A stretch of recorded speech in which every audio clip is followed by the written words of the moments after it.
Halo, selamat pagi. Kita mulai perkuliahan kita pada kesempatan kali ini. Audio Jungle.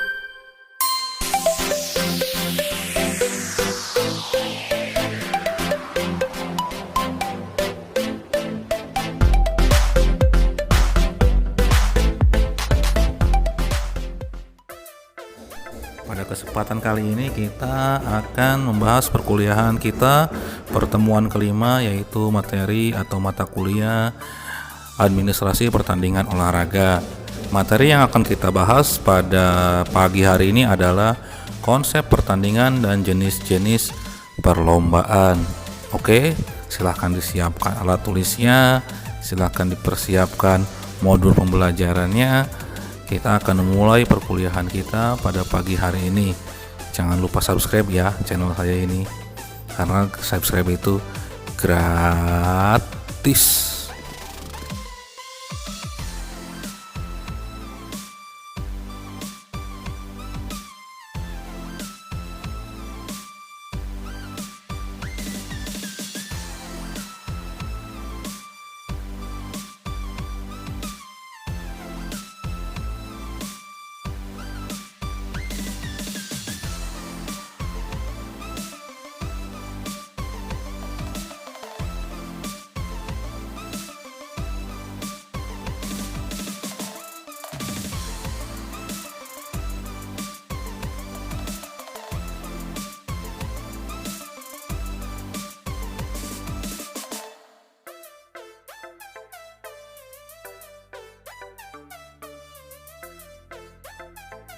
Deskripsi pertandingan atau perlombaan.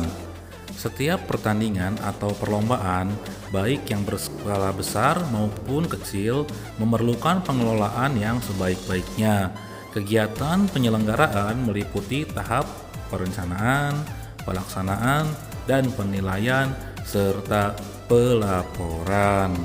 Sesuai dengan ciri utama olahraga, terutama olahraga prestasi yang mengutamakan prinsip pencapaian prestasi, penciptaan rekor, atau perolehan gelar juara, maka tujuan utama perlombaan atau pertandingan adalah menentukan siapa terunggul atau terbaik.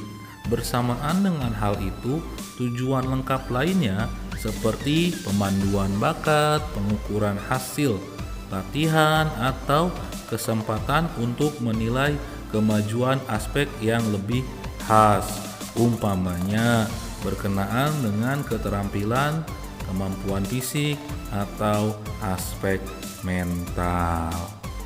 Oke, kita lanjut.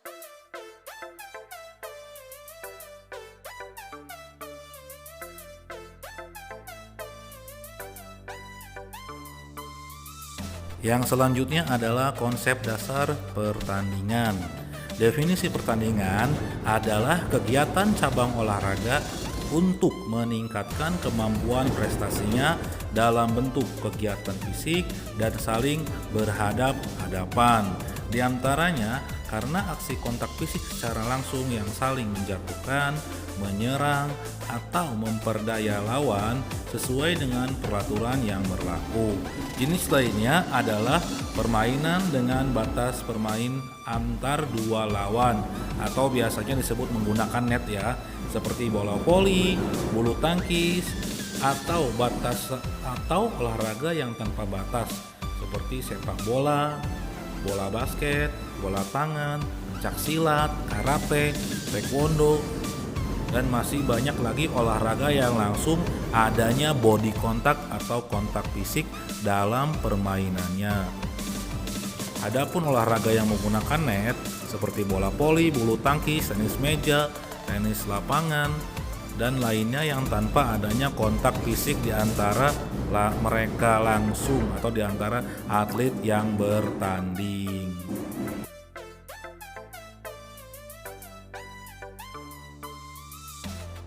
Baik, yang selanjutnya adalah tahapan penyelenggaraan pertandingan, di mana di sini nanti kita akan dibahas tahapan-tahapan ketika kita ingin menyelenggarakan pertandingan atau sebuah perlombaan olahraga. Di sini kita akan ulas definisi atau deskripsi dari tahapan pertandingan ini ya. Tahapan pertandingan, suatu pertandingan akan berjalan dengan baik apabila memiliki perencanaan yang baik. Perencanaan ini dibicarakan terlebih dahulu dengan seluruh petugas yang akan bekerja sama menangani suatu pertandingan. Setiap pertandingan atau perlombaan baik skala besar maupun kecil memerlukan pengelolaan yang sebaik-baiknya. Nah, kegiatan penyelenggaraan pertandingan ini meliputi 4 hal yang penting yang tidak boleh dilewatkan. Yang pertama adalah tahap perencanaan, merencanakan segalanya, tahap pelaksanaan, tahap penilaian, dan tahap pelaporan. Masing-masing tahapan ini nanti kita akan bahas satu persatu ya, supaya nanti lebih jelas materinya. Selanjutnya adalah bentuk susunan kepanitiaan suatu pertandingan perlombaan atau pertandingan olahraga adalah sebagai berikut. Yang pertama ini ada panitia pertandingan. Tugas panitia pertandingan. Yang pertama ada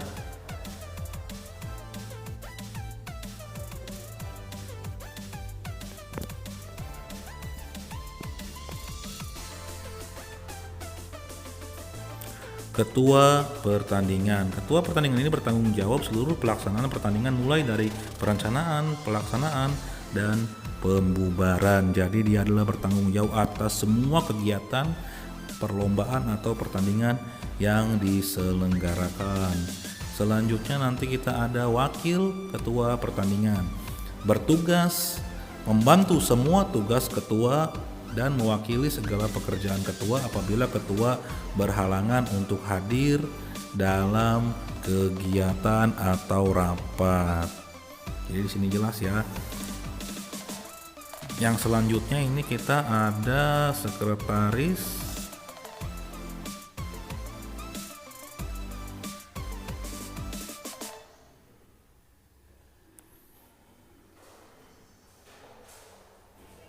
Oke, benar. Yang selanjutnya ada sekretaris. Sekretaris ialah bertanggung jawab atau berkuasa atas segala pekerjaan administratif serta mengelola kegiatan surat menyurat.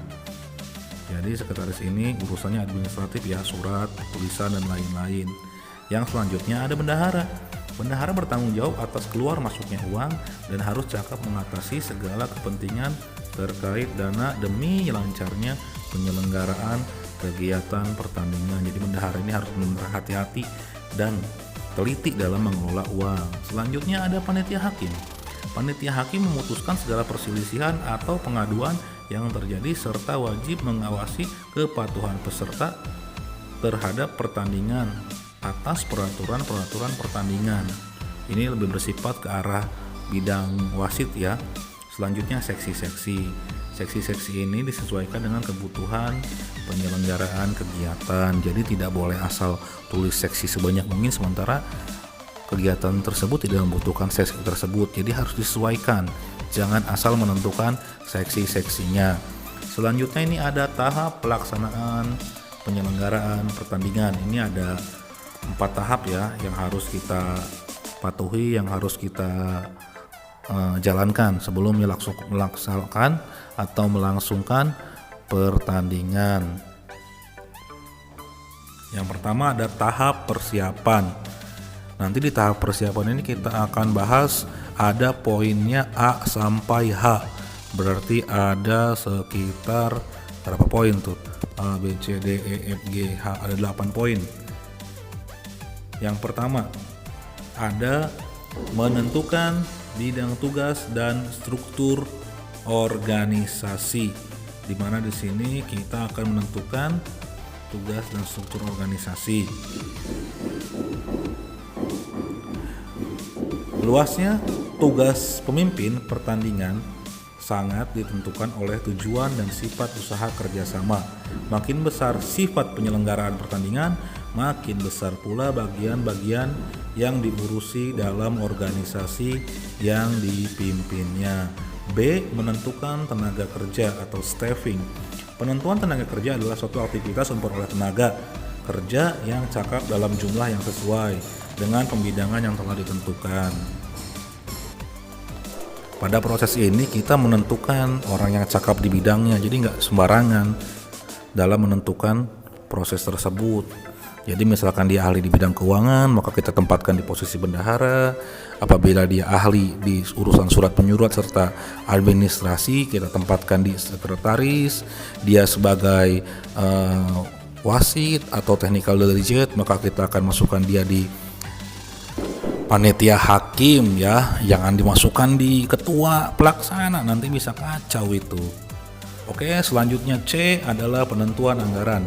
Dalam penentuan anggaran perlu diketahui dari mana sumber keuangan untuk kebutuhan penyelenggaraan pertandingan. Juga dipikirkan berapa besar kebutuhan untuk penyelenggaraan atau pertandingan tersebut. Ya jelas ini sangat penting dan sangat krusial. Anggaran ini harus ada dan harus benar-benar jelas dari mana, berapa, dan bagaimana pengelolaan anggaran tersebut. Jangan sampai asal dapat anggaran, asal mengelola saja, karena nanti yang ada pertandingan tidak akan berjalan lancar. Selanjutnya ini ada penentuan peserta. Siapa yang diperbolehkan atau dapat mengikuti pertandingan? Nah, kita tentukan. Di sini ada dua jenis ya. Yang pertama menurut sifat pertandingan. Pertandingan seleksi atau pertandingan penyisihan, pertandingan invitasi atau pertandingan terbatas berdasarkan undangan yang telah ditentukan, pertandingan kompetisi, pertandingan yang digunakan dalam turnamen. Sedangkan besar kecilnya suatu pertandingan ditentukan oleh skala pertandingan itu sendiri. Misalnya tingkatan daerah, provinsi maupun tingkatan nasional. Tingkat atasnya mulai dari tingkat provinsi, tingkat wilayah, tingkat nasional, tingkat ASEAN, Asia, bahkan tingkat internasional. Ini harus kita tentukan sebelum kita menyelenggarakan kegiatan perlombaan tersebut. Oke. Yang selanjutnya nomor 2 adalah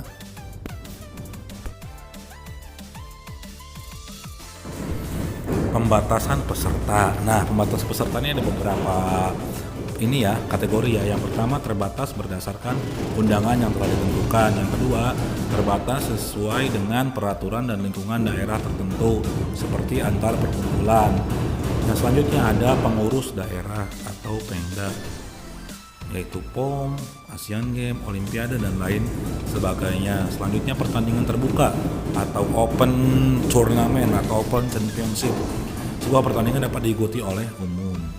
Dan selanjutnya E ada undangan untuk peserta. Nah, setelah menentukan pesertanya, kita harus menentukan undangannya. Yang perlu diperhatikan dalam undangan peserta ini yang pertama adalah tempat pertandingan, waktu atau pelaksanaan pertandingan, sifat pertandingan, pertandingannya pendaftaran, batas waktu pendaftaran, serta syarat-syarat pendaftaran, biaya, batas usia, jenis kelamin, kategori lomba, jenis lomba, terus juga sistem pertandingannya akan digunakan, ketentuan juara 1, juara 2, dan juara 3, hadiah untuk para pemenang. Itu semua harus kita tentukan atau kita cantumkan di surat undangan ini sejelas-jelasnya dan sedetail-detailnya. Kalau surat undangan ini tidak jelas, maka peserta atau calon peserta tadi pasti akan bertanya-tanya. Misalkan undangannya hanya kegiatan perlombaan turnamen bola voli antar desa tanggal 21 Agustus tanpa ada yang lain, orang masih akan bertanya-tanya dong, bagaimana kegiatan ini. Jadi harus jelas dan dapat dipahami oleh semuanya. Nah, ini kita di sini harus menentukan pesertanya ya, jangan sampai kita asal mengundang dan tanpa ada kejelasan. Misalkan dia emang posisinya ada di tingkatan kabupaten atau mungkin lebih rendah lagi, tingkatan kecamatan, tingkat desa. Ya, F adalah menyiapkan alat dan tempat pertandingan. Yang pertama kita harus memastikan WC kita dalam keadaan cukup sesuai dengan kapasitas peserta, airnya cukup dan bersih. 2. Meja dan beberapa meja yang dapat dipasang di gedung tersebut. Meja yang dibutuhkan oleh panitia harus lengkap. Selanjutnya juga tempat parkir yang harus memadai serta terjamin keamanannya. Selanjutnya juga tempat pemain harus dipisahkan dari tempat penonton, ya ini udah pasti karena berbahaya bagi keselamatan pemain. Selanjutnya juga kursi para wasit, meja panitia juga harus settle, harus cukup, harus sesuai dengan kebutuhan yang dibutuhkan. Selanjutnya juga ada pengeras suara atau sound system. Ini sangat wajib banget ya sound system, karena ini salah satu faktor penunjang kesuksesan kegiatan penyelenggaraan pertandingan. Yang selanjutnya kan ada listrik dan kamar ganti. Nah ini juga penting sekali, karena kamar ganti nggak mungkin kan digabungin, atau peserta harus ganti ke musola dulu atau kamar mandi dulu. Oke, ini harus diperhatikan hal-hal yang dibutuhkan dalam penyelenggaraan pertandingan. Alat-alatnya juga harus lengkap, semuanya harus terstruktur dan sistematis. Selanjutnya G, acara pertandingan. Acara pertandingan dapat ditentukan dengan mengingat-ingat faktor jumlah peserta, jumlah hari yang tersedia, lapangan, alat, petugas yang tersedia, dan cara pertandingan yang dipakai, dan tersedianya biaya. Nah setelah semuanya tadi dikonsep dari A sampai F, itu baru kita tentukan acara pertandingannya. Acaranya ini mau berapa lama, berapa hari, sistem pertandingannya seperti apa. Yang terakhir H, menyusun peraturan pertandingan. Peraturan pertandingan adalah peraturan-peraturan yang dibuat untuk tujuan menjaga kelancaran dan ketertiban selama pertandingan berlangsung, antara lain berisi 1. Penentuan peserta bermain sportif. 2. Peraturan permainan yang dipakai. 3. Penyimpangan peraturan permainan. Nah ini peraturan penting juga, nanti kita akan bagi beberapa pasal untuk peraturan ini. Peraturan untuk peserta, persyaratan dan lain-lain, peraturan saat pertandingan, peserta dilarang A, B sampai J, terus pertandingan ketika terlambat, ketika dia melakukan tindak kekerasan, ketika dia melakukan kecurangan, ketika tim tersebut bermain tidak sportif, dan lain-lain. Nanti kita akan adakan sanksinya, misalkan sanksinya peserta tersebut tidak dapat bermain di timnya, peserta tersebut tidak didiskualifikasi, peserta tersebut tidak dapat melanjutkan pertandingan, atau misalkan nanti kita peserta tersebut didiskualifikasi dalam turnamen ini.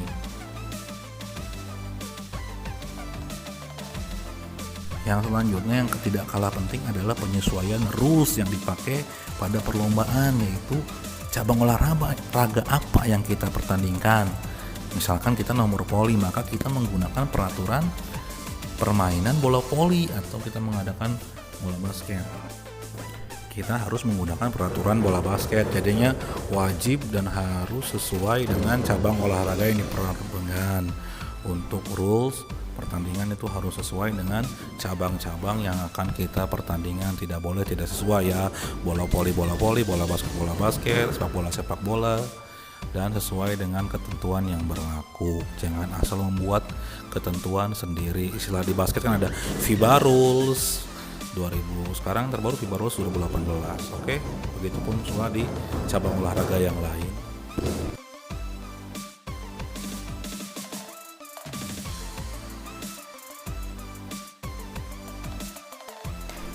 Baik, mungkin cukup sampai di sini dulu ya. Kita pembahasan baru sampai tahap persiapan. Nanti kita lanjutkan ke tahap pelaksanaan dan tahap setelah pelaksanaan. Oke.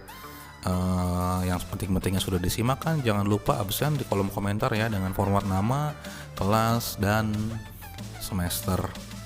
Jangan lupa subscribe, like, serta share video saya ini ya ke teman-temannya bagi yang membutuhkan materi konsep dasar administrasi pertandingan. Oke, terima kasih atas waktunya. Silakan selamat beraktivitas dan semoga bermanfaat, dan wassalamualaikum warahmatullahi wabarakatuh. Salam olahraga.